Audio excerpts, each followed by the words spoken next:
नमस्कार, one page YouTube channel में आपका स्वागत है। आज सुनिए मुंशी प्रेमचंद की लिखी कहानी सती। 2 शताब्दियों से अधिक बीत गए हैं, पर चिंता देवी का नाम चला आता है। बुंदेलखंड के एक बीहड़ स्थान में आज भी मंगलवार को सहस्त्रों स्त्री पुरुष चिंता देवी की पूजा करने आते हैं। उस दिन यह निर्जन स्थान सुहाने गीतों से गूंज उठता है। टीले और टोकरे रमणियों के रंग बिरंगे वस्त्रों से सुशोभित हो जाते हैं। देवी का मंदिर एक बहुत ऊंचे टीले पर बना हुआ है। उसके कलश पर लहराती हुई लाल पताका बहुत दूर से दिखाई देती है। मंदिर इतना छोटा है कि उसमें मुश्किल से एक साथ 2 आदमी समा सकते हैं। भीतर कोई प्रतिमा नहीं है, केवल एक छोटी सी वेदी बनी हुई है। नीचे से मंदिर तक पत्थर का जीना है। भीड़ भाड़ में धक्का खाकर कोई नीचे न गिर पड़े, इसलिए जीने की दीवार दोनों तरफ बनी हुई है। यही चिंता देवी सती हुई थी, पर लोकरीति के अनुसार वह अपने मृत पति के साथ चिता पर नहीं बैठी थी। उनका पति हाथ जोड़े सामने खड़ा था, पर वह उसकी ओर आंख उठाकर भी न देखती थी। वह पति शरीर के साथ नहीं, उसकी आत्मा के साथ सती हुई। उस चिता पर पति का शरीर न था, उसकी मर्यादा भस्मीभूत हो रही थी। यमुना तट पर कालपी एक छोटा सा नगर है। चिंता उसी नगर के एक वीर बुंदेल की कन्या थी। उसकी माता उसकी बाल्यावस्था में ही परलोक सिधार चुकी थी। उसके पालन पोषण का भार पिता पर पड़ा। संग्राम का समय था, योद्धाओं को कमर खोलने की भी फुर्सत न मिलती थी। वे घोड़े की पीठ पर भोजन करते और जीनी पर झपकियां ले लेते थे। चिंता का बाल्यकाल पिता के साथ समरभूमि में कटा। बाप उसे किसी खो में या वृक्ष की आड़ में छिपाकर मैदान में चला जाता। चिंता निश्चंग भाव से बैठी हुई मिट्टी के किले बनाती और बिगाड़ती। उसके घरौंदे थे, उसकी गुड़िया ओढ़नी न उड़ती थी। वह सिपाहियों के गुड्डे बनाती और उन्हें रणक्षेत्र में खड़ा करती थी। कभी कभी उसका पिता संध्या समय भी न लौटता, पर चिंता को भय छू तक न गया था। निर्जन स्थान में भूखी प्यासी रात रात भर बैठी रह जाती। उसने नेवले और सियार की कहानियां कभी न सुनी थी, वीरों के आत्मोत्सर्ग की कहानियां, और वह भी योद्धाओं के मुंह से सुन सुनकर वह आदर्शवादिनी बन गई थी। एक बार 3 दिन तक चिंता को अपने पिता की खबर न मिली। वह एक पहाड़ी की खोह में बैठी मन ही मन एक ऐसा किला बना रही थी जिसे शत्रु किसी भांति जान न सके। दिन भर वह उसी किले का नक्शा सोचती और रात को उसी किले का स्वप्न देखती। तीसरे दिन संध्या समय उसके पिता के कई साथियों ने आकर उसके सामने रोना शुरू किया। चिंता ने विस्मित होकर पूछा, दादाजी कहाँ हैं? तुम लोग क्यों रोते हो? किसी ने इसका उत्तर न दिया। वे जोर से धाड़े मार मार कर रोने लगे। चिंता समझ गई कि उसके पिता ने वीरगति पाई। उस 13 वर्ष की बालिका की आंखों से आंसू की एक बूंद भी न गिरी, मुख जरा भी मलिन न हुआ, एक आह भी न निकली। हंसकर बोली, अगर उन्होंने वीरगति पाई तो तुम लोग रोते क्यों हो? योद्धाओं के लिए इससे बढ़कर और कौन मृत्यु हो सकती है? इससे बढ़कर उनकी वीरता का और क्या पुरस्कार मिल सकता है? यह रोने का नहीं, आनंद मनाने का अवसर है। एक सिपाही ने चिंतित स्वर में कहा, हमें तुम्हारी चिंता है। तुम अब कहाँ रहोगी? चिंता ने गंभीरता से कहा, इसकी तुम कुछ चिंता न करो दादा। मैं अपने बाप की बेटी हूँ। जो कुछ उन्होंने किया वही मैं भी करूंगी। अपनी मातृभूमि को शत्रुओं के पंजे से छुड़ाने में उन्होंने प्राण दे दिए। मेरे सामने भी वही आदर्श है। जाकर अपने आदमियों को संभालिए। मेरे लिए एक घोड़ा और हथियारों का प्रबंध कर दीजिए। ईश्वर ने चाहा तो आप लोग मुझे किसी से पीछे न पाएंगे, लेकिन यदि मुझे पीछे हटते देखना तो तलवार के एक हाथ से इस जीवन का अंत कर देना। यही मेरी आपसे विनय है। जाइए, अब विलंब न कीजिए। सिपाहियों को चिंता के ये वीर वचन सुनकर कुछ भी आश्चर्य नहीं हुआ। हाँ, उन्हें यह संदेह अवश्य हुआ कि क्या कोमल बालिका अपने संकल्प पर दृढ़ रह सकेगी। 5 वर्ष बीत गए। समस्त प्रांत में चिंता देवी की धाक बैठ गई। शत्रुओं के कदम उखड़ गए। वह विजय की सजीव मूर्ति थी। उसे तीरों और गोलियों के सामने निश्शंक खड़े देखकर सिपाहियों को उत्तेजना मिलती रहती थी। उसके सामने वे कैसे कदम पीछे हटाते। कोमलांगी युवती आगे बढ़े तो कौन पुरुष पीछे हटेगा। सुंदरियों के सम्मुख योद्धाओं की वीरता अजय हो जाती है। रमणी के वचन बाण योद्धाओं के लिए आत्मसमर्पण के गुप्त संदेश हैं। उसकी एक चितवन कायरों में भी पुरुषत्व प्रवाहित कर देती है। चिंता की छविकीर्ति ने मंचले सूरमाओं को चारों ओर से खींच कर उसकी सेना को सजा दिया। जान पर खेलने वाले भौंगरे चारों ओर से आकर इस फूल पर मंडराने लगे। इन्हीं योद्धाओं में रत्न सिंह नाम का एक युवक राजपूत भी था। यूं तो चिंता के सैनिकों में सभी तलवार के धनी थे, बात पर जान देने वाले, उसके इशारे पर आग में कूदने वाले, उसकी आज्ञा पाकर एक बार आकाश के तारे तोड़ लाने को भी चल पड़ते। किंतु रत्न सिंह सबसे बड़ा हुआ था। चिंता भी हृदय में उससे प्रेम करती थी। रत्न सिंह अन्य वीरों की भांति अक्खड़, मुंहफट या घमंडी न था और लोग अपनी अपनी कीर्ति को खूब बढ़ा कर बयान करते, आत्म प्रशंसा करते हुए उनकी जबान न रुकती थी। वे जो कुछ करते चिंता को दिखाने के लिए। उनका ध्येय अपना कर्तव्य न था, चिंता थी। रत्न सिंह जो कुछ करता शांत भाव से। अपनी प्रशंसा करना तो दूर रहा, वह चाहे कोई शेर ही क्यों न मार आए उसकी चर्चा तक न करता। उसकी विनयशीलता और नम्रता संकोच की सीमा से भिड़ गई थी। औरों के प्रेम में विलास था, पर रत्न सिंह के प्रेम में त्याग और तप। और लोग मीठी नींद सोते थे, पर रत्न सिंह तारे गिन गिन कर रात काटता था और सब अपने दिल में समझते थे कि चिंता मेरी होगी। केवल रत्न सिंह निराश था और इसलिए उसे किसी से न द्वेष था न राग। औरों को चिंता के सामने चहकते देखकर उसे उनकी वाक्पटुता पर आश्चर्य होता। प्रतिक्षण उसका निराशांधकार और भी घना हो जाता था। कभी कभी वह अपने बोधेपन पर झुंझला उठता, क्यों ईश्वर ने उसे उन गुणों से वंचित रखा जो रमणियों के चित्त को मोहित करते हैं। उसे कौन पूछेगा, उसकी मनोव्यथा को कौन जानता है। पर वह मन में झुंझला कर रह जाता था। दिखावे की उसकी सामर्थ्य ही न थी। आधी से अधिक रात बीत चुकी थी।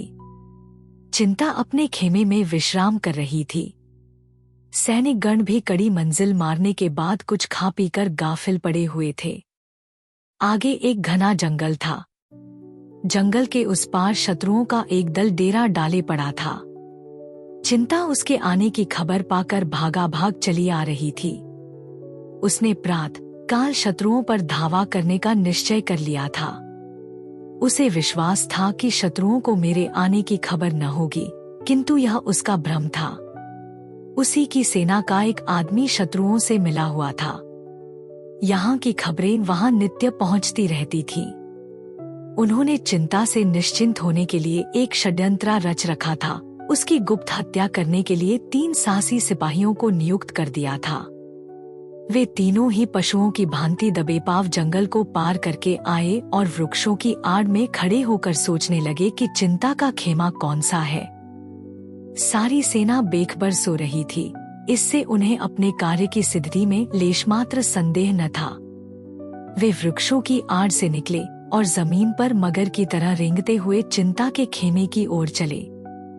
सारी सेना बेखबर सोती थी। पहरे के सिपाही थक कर चूर हो जाने के कारण निद्रा में मग्न हो गए हैं। केवल एक प्राणी खेमे के पीछे मारे ठंड के सिकुड़ा हुआ बैठा था। यही रत्न सिंह था। आज उसने यह कोई नई बात न की थी। पड़ावों में उसकी रातें इसी भांति चिंता के खेमे के पीछे बैठे बैठे कटती थी। घातकों की आहट पाकर उसने तलवार निकाल ली और चौंक कर उठ खड़ा हुआ। देखा 3 आदमी झुके हुए चले आ रहे हैं। अब क्या करे? अगर शोर मचाता है तो सेना में खलबली पड़ जाए और अंधेरे में लोग एक दूसरे पर वार करके आपसी में कट मरें। इधर अकेले 3 जवानों से भिड़ने में प्राणों का भय।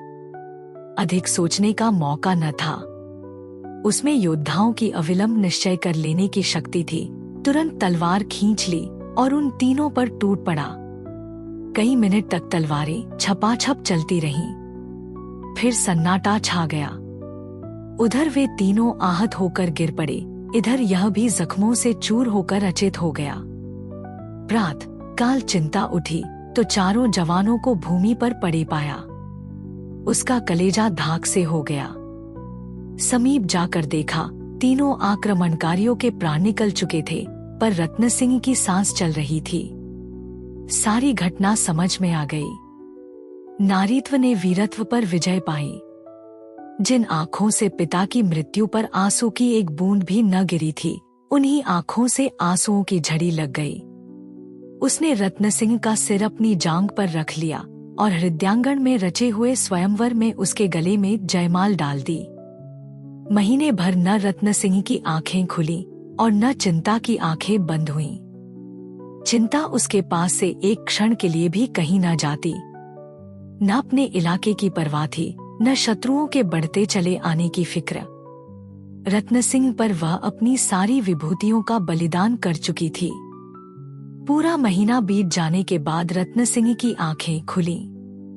देखा, चारपाई पड़ी हुई है और चिंता सामने पंखा लिए खड़ी है। क्षीण स्वर में बोला, चिंता, पंखा मुझे दे दो, तुम्हें कष्ट हो रहा है। चिंता का हृदय इस समय स्वर्ग के अखंड अपार सुख का अनुभव कर रहा था। 1 महीना पहले जिस जीर्ण शरीर के सिरहाने बैठी हुई वह नैराश्य से रोया करती थी, उसे आज बोलते देखकर आह्लाद का पारावार न था।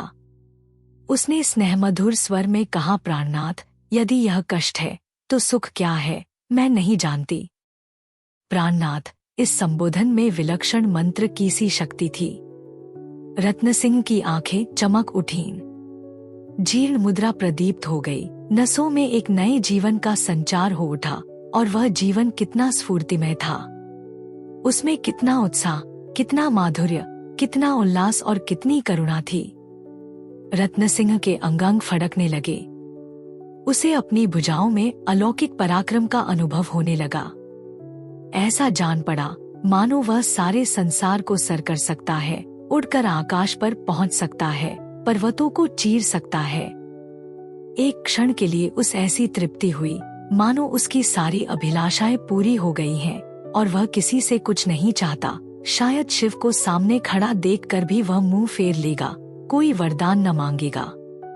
उसे अब किसी रिद्धि की, किसी पदार्थ की इच्छा न थी। उसे गर्व हो रहा था मानो उससे अधिक सुखी, उससे अधिक भाग्यशाली पुरुष संसार में और कोई न होगा। रत्न सिंह ने उठने की चेष्टा करके कहा, बिना तप के सिद्धि नहीं मिलती। चिंता अभी अपना वाक्य पूरा भी न कर पाई थी कि उसी प्रसंग में बोली, हाँ, आपको मेरे कारण अलबत्ता दुस्सह यातना भोगनी पड़ी। चिंता ने रत्न सिंह को कोमल हाथों से लिटाते हुए कहा, इस सिद्धि के लिए तुमने तपस्या नहीं की थी। झूठ क्यों बोलते हो? तुम केवल एक अबला की रक्षा कर रहे थे। यदि मेरी जगह कोई दूसरी स्त्री होती तो भी तुम इतने ही प्राणपण से उसकी रक्षा करते। मुझे इसका विश्वास है। मैं तुमसे सत्य कहती हूँ, मैंने आजीवन ब्रह्मचारिणी रहने का प्रण कर लिया था, लेकिन तुम्हारे आत्मोत्सर्ग ने मेरे प्रण को तोड़ डाला। मेरा पालन योद्धाओं की गोद में हुआ है। मेरा हृदय उसी पुरुष सिंह के चरणों पर अर्पण हो सकता है जो प्राणों की बाजी खेल सकता हो। रसिकों के हास्यविलास, गुंडों के रूपरंग और फेकैतों के दावघात का मेरी दृष्टि में रत्ती भर भी मूल्य नहीं। उनकी नटविद्या को मैं केवल तमाशे की तरह देखती हूँ। तुम्हारे ही हृदय में मैंने सच्चा उत्सर्ग पाया और तुम्हारी दासी हो गई। आज से नहीं, बहुत दिनों से। प्रणय की पहली रात थी। चारों ओर सन्नाटा था। केवल दोनों प्रेमियों के हृदयों में अभिलाषाएं लहरा रही थी। चारों ओर अनुरागमयी चांदनी छिटकी हुई थी और उसकी हास्यमयी छटा में वरवधू प्रेमालाप कर रहे थे। सहसा खबर आई कि शत्रुओं की एक सेना किले की ओर बढ़ी चली आती है। चिंता चौंक पड़ी। रत्न सिंह खड़ा हो गया। और खूंटी से लटकती हुई तलवार उतार ली। चिंता ने उसकी ओर कातर स्नेह की दृष्टि से देखकर कहा, कुछ आदमियों को उधर भेज दो, तुम्हारे जाने की क्या जरूरत है। रत्न सिंह ने बंदूक कंधों पर रखते हुए कहा, मुझे भय है कि अब की वे लोग बड़ी संख्या में आ रहे हैं। चिंता, तो मैं भी चलूंगी। नहीं, मुझे आशा है वे लोग ठहर न सकेंगे।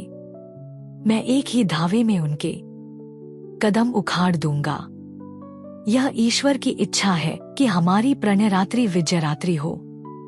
न जाने क्यों मन कातर हो रहा है, जाने देने को जी नहीं चाहता। रत्न सिंह ने इस सरल अनुरक्त आग्रह से वहनल होकर चिंता को गले लगा लिया और बोले, मैं सवेरे तक लौट जाऊंगा प्रिय। चिंता पति के गले में हाथ डालकर आंखों में आंसू भरे हुए बोली, मुझे भय है तुम बहुत दिनों में लौटोगे। मेरा मन तुम्हारे साथ रहेगा। जाओ, पर रोज खबर भेजते रहना। तुम्हारे पैरों पड़ती हूँ, अवसर का विचार करके धावा करना। तुम्हारी आदत है कि शत्रु देखते ही आकुल हो जाते हो और जान पर खेल कर टूट पड़ते हो। तुमसे मेरा यही अनुरोध है कि अवसर देखकर काम करना। जाओ, जिस तरह पीठ दिखाते हो उसी तरह मुंह दिखाओ। चिंता का हृदय कातर हो रहा था। वहां पहले केवल विजयलालसा का आधिपत्य था, अब भोगलालसा की प्रधानता थी। वही वीरबाला जो सिंहनी की तरह गरज कर शत्रुओं के कलेजे को कपा देती थी, आज इतनी दुर्बल हो रही थी कि जब रत्न सिंह घोड़े पर सवार हुआ तो आप उसकी कुशल कामना से मन ही मन देवी की मनौतियां कर रही थी। जब तक वह वृक्षों की ओट में छिप न गया, वह खड़ी उसे देखती रही। फिर वह किले के सबसे ऊंचे बुर्ज पर चढ़ गई और घंटों उसी तरफ ताकती रही। वहां शून्य था। पहाड़ियों ने कभी का रत्न सिंह को अपनी ओट में छिपा लिया था, पर चिंता को ऐसे जान पड़ा था कि वह सामने चले जा रहे हैं। जब उषा की लोहित छवि वृक्षों की आड़ से झांकने लगी तो उसकी मोह विस्मृति टूट गई। मालूम हुआ चारों तरफ शून्य है।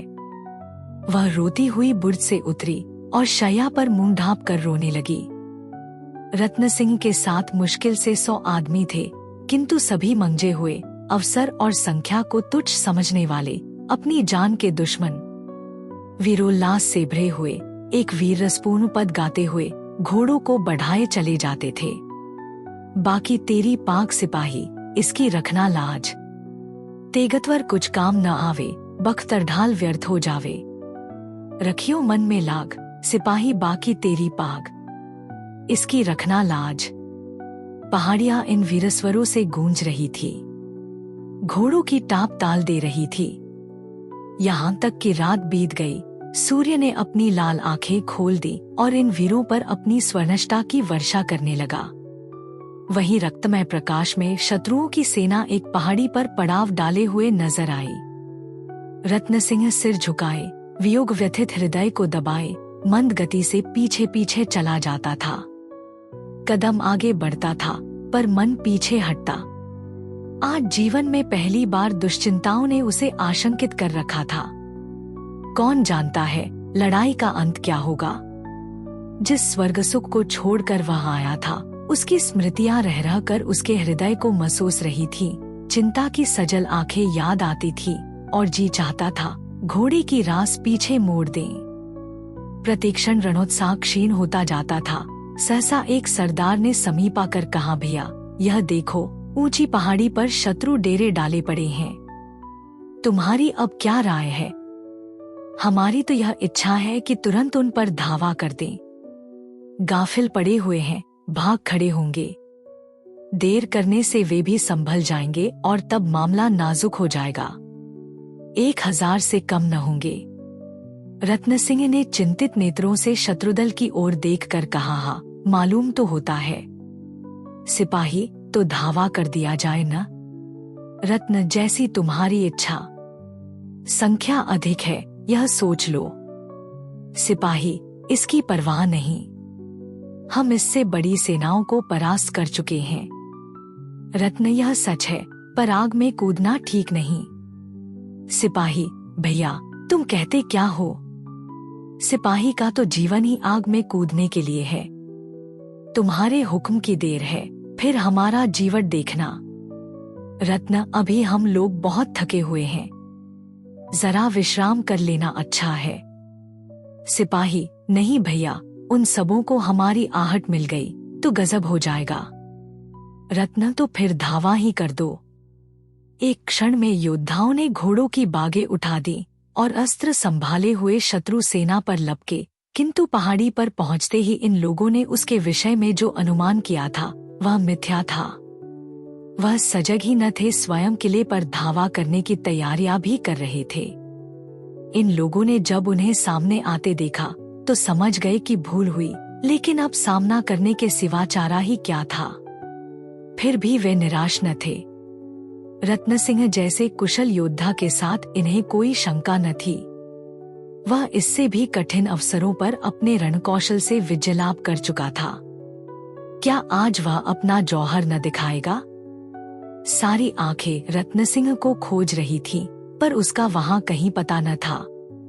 कहाँ चला गया यह कोई न जानता था, पर वह कहीं नहीं जा सकता। अपने साथियों को इस कठिन अवस्था में छोड़कर वह कहीं नहीं जा सकता, संभव नहीं। अवश्य ही वह यही है और हारी हुई बाजी को जिताने की कोई युक्ति सोच रहा है। एक क्षण में शत्रु इनके सामने आ पहुंचे। इतनी बहुसंख्यक सेना के सामने ये मुट्ठी भर आदमी क्या कर सकते थे? चारों ओर से रत्न सिंह की पुकार होने लगी, भैया तुम कहाँ हो? हमें क्या हुक्म देते हो? देखते हो वे लोग सामने आ पहुंचे, पर तुम अभी मौन खड़े हो। सामने आकर हमें मार्ग दिखाओ, हमारा उत्साह बढ़ाओ। पर अब भी रत्न सिंह न दिखाई दिया। यहाँ तक कि शत्रुदल सिर पर आ पहुंचा और दोनों दलों में तलवारें चलने लगी। बुंदेलों ने प्राण हथेली पर लेकर लड़ना शुरू किया, पर एक को एक बहुत होता है, 1 और 10 का मुकाबला ही क्या। यह लड़ाई न थी, प्राणों का जुआ था।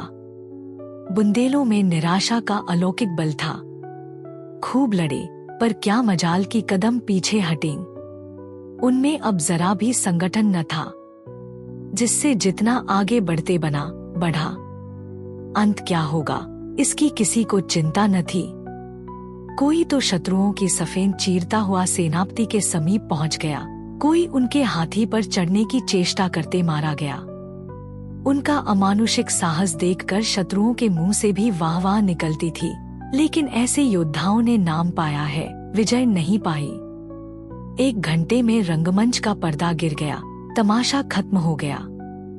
एक आंधी थी जो आई और वृक्षों को उखाड़ती हुई चली गई। संगठित रहकर ये मुट्ठी भर आदमी दुश्मनों के दांत खट्टे कर देते, पर जिस पर संगठन का भार था उसका कहीं पता न था। विजयी मरहठों ने एक एक लाश ध्यान से देखी। रत्न सिंह उसकी आंखों में खटकता था, उसी पर उनके दांत लगे थे। रत्न सिंह के जीते जी उन्हें नींद न आती थी।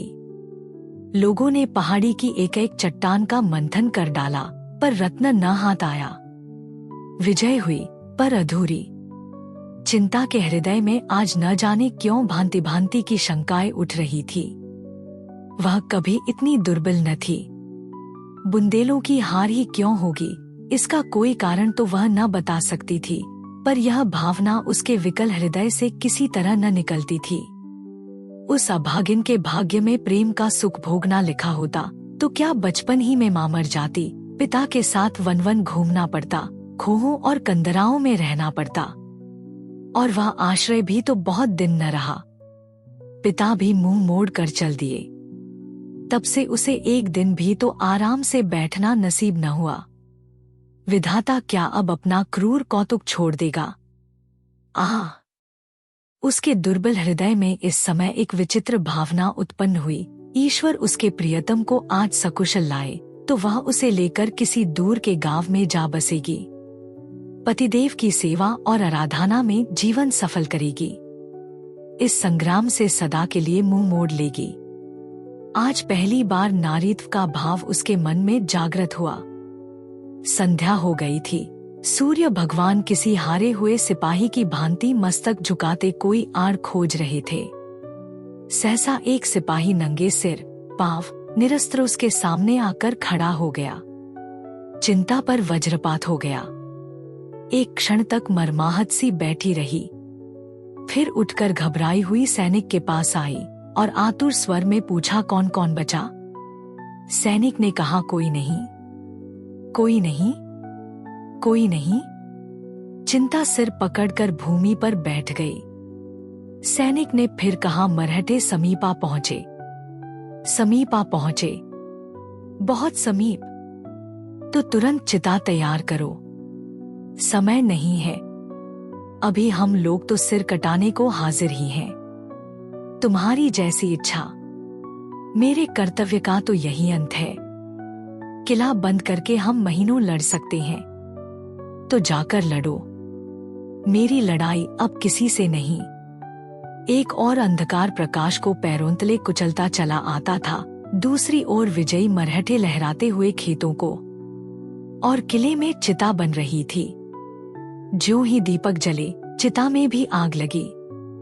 सती चिंता 16 श्रृंगार किए अनुपम छवि दिखाती हुई प्रसन्नमुख अग्निमार्ग से पतिलोक की यात्रा करने जा रही थी।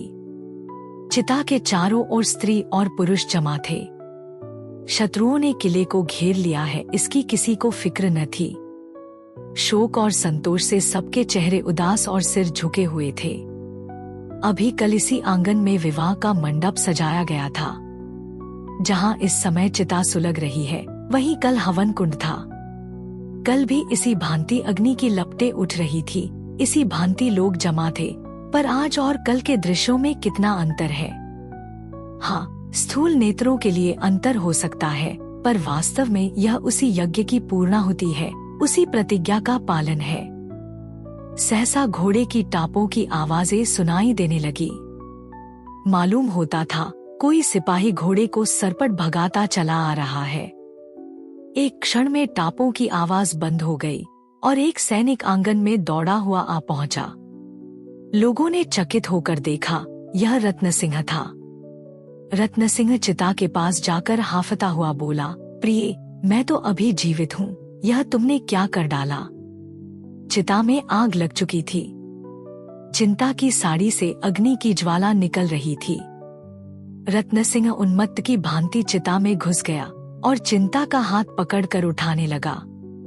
लोगों ने चारों ओर से लपकलपक कर चिता की लकड़ियां हटानी शुरू की, पर चिंता ने पति की ओर आंख उठाकर भी न देखा, केवल हाथों से उसे हट जाने का संकेत किया। रत्न सिंह सिर पीट कर बोला, हाय प्रिय, तुम्हें क्या हो गया है? मेरी ओर देखती क्यों नहीं? मैं तो जीवित हूँ।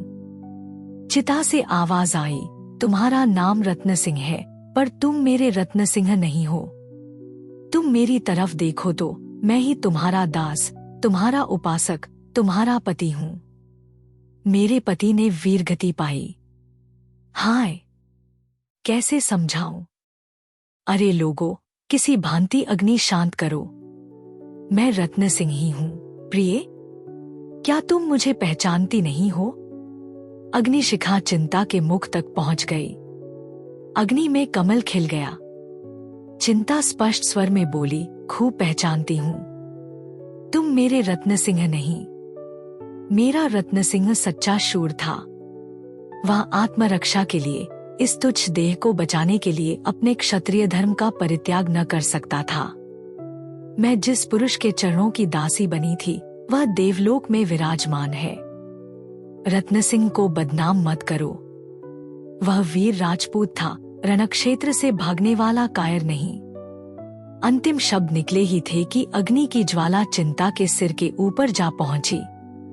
फिर एक क्षण में वह अनुपम रूपराशि, वह आदर्श वीरता की उपासिका, वह सच्ची सती अग्निराशि में विलीन हो गई। रत्न सिंह चुपचाप हतबुद्धिसा खड़ा यह शोकमय दृश्य देखता रहा।